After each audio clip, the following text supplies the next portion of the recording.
أعوذ بالله من الشيطان الرجيم بسم الله الرحمن الرحيم د سبق خلاصه یواره تاسو ته زه دوهراومه چې موږ تاسو به د سبق خلاصه ګورو او وینو به چې څه شي الفاظ و موږ ته ویل کیږي او څه شي شعر کې بخښي دي.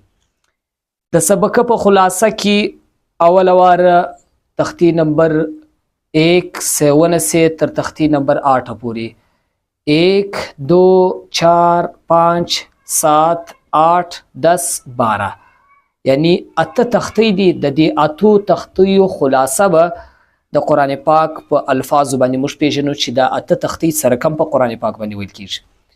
بیا د هغه بعد د هجې او روان دا به په الفاظو باندې موږ پیژنو. سره په خلاصو اوس به د دې بعد د دې تفصیل بیانوو.